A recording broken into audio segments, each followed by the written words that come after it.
Good morning. Today we're going to have a go at brewing some Turbo Cider. Now, Turbo Cider is just everyday cider, but instead of having to crush all the apples yourself, you just use a fruit juice that you can purchase from the supermarket. It seems really straightforward, so let's have a go.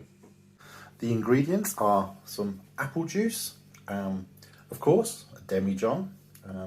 You'll need some sanitizer. We've got some champagne yeast here, and I've actually got some yeast nutrient, which I'll talk about in a moment. Not essential, but we've got also our hydrometer, which we're going to have fun and games with, I'm sure, in a short while. A jug, a funnel, the good old airlock, and I'll explain it in a little while, but a scales is quite helpful. And strangely enough, a nice hot cup of tea. We'll start with that one. Now, making a nice strong cup of tea may seem a bit of a strange step, but it's not for me to drink. It's actually going to be for the tannin, which is part of the ingredients for cider. Meanwhile, over here, it's sanitization station and going through the normal sanitization rigor for just getting everything set up ready to begin. So, sanitizing the demijohn. This time I've learned the lesson to make sure it's dry before I do this step. So when I do it, I don't throw the whole thing across the room. There we go. First step then is as simple as adding the apple juice. Now, I'm about 2/3 through, so I'm going to add the yeast and then continue to add the apple juice. There's enough yeast here for 5 gallons, but it does seem like you can give it a little bit more. I'm not going to give it the whole thing though. I'm going to put about half in and see how it goes. I also have here some yeast nutrient, and that sort of just, by all accounts, gives the yeast something to really go after. And I've got 100 grams here, I think.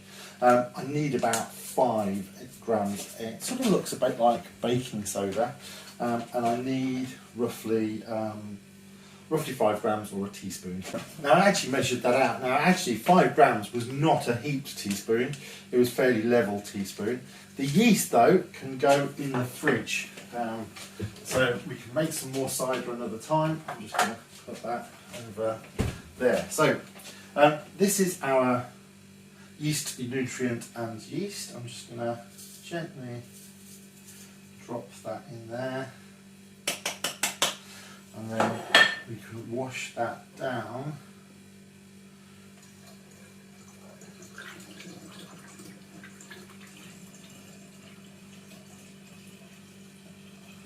With some of the remaining apple juice.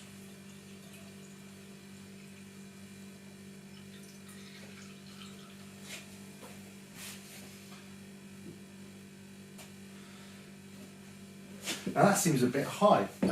Now there was supposed to be 4.5 litres in here, and these are supposed to be 2 litres.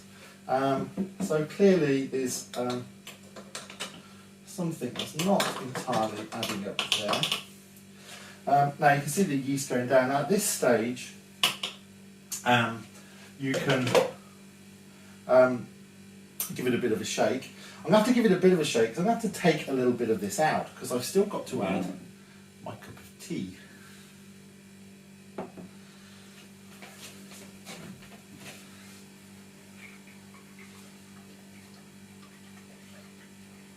I'm sure all you professional cider makers out there are looking at this and going, what a moron. It's going to be the end result that counts. So.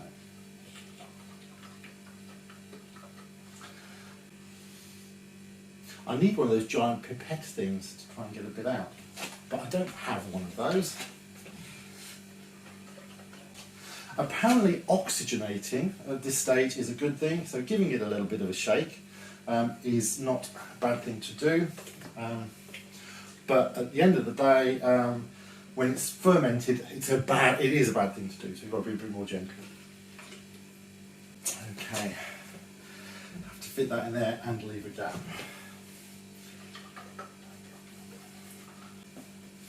I wonder if I've been sold a dummy with the demijohn, and the demijohn isn't actually a gallon, or whether they've been really generous with the apple juice, and I've got lots of apple juice. Either way, I'm going to have to lose a bit of it. So here's my nice strong cup of tea. And that.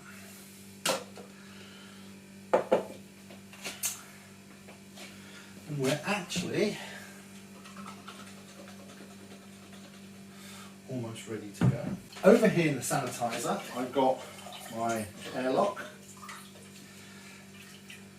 So, a bit of sanitizer in there. It's like Lucky Dip, there's a bung in here somewhere. Ah, there we go. I'm going to take a little out of there to do my hydrometer reading. You can see the yeast still on the top, so I'm going to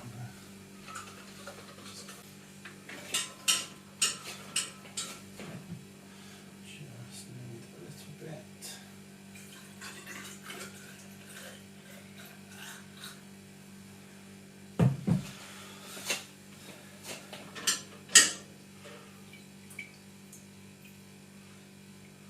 Good. Right, so here's my airlock. We're now ready to put that away for a little while, about 5 days apparently. Need to keep an eye on it. After 5 days I can top it up a little bit. We'll sort of see how that goes. And then it's approximately 2 weeks to to keep it warm, and then 2 weeks to sort of cool it down. So and somewhere in that month there's some bottling going on, but we'll learn that as we go along. So, step 1 done, just the hydrometer reading to investigate. While I was here, I thought I would also try out my new thermometer, given my old one did have was a bit of a casualty of my last brewing exploits. So, on. And there we go. We'll do see what the temperature here is. 35, 36. Not very exciting watching count, is it? So the sanitizer fluid had to be in warm water. So that's come out at 39.9, 20.1 degrees.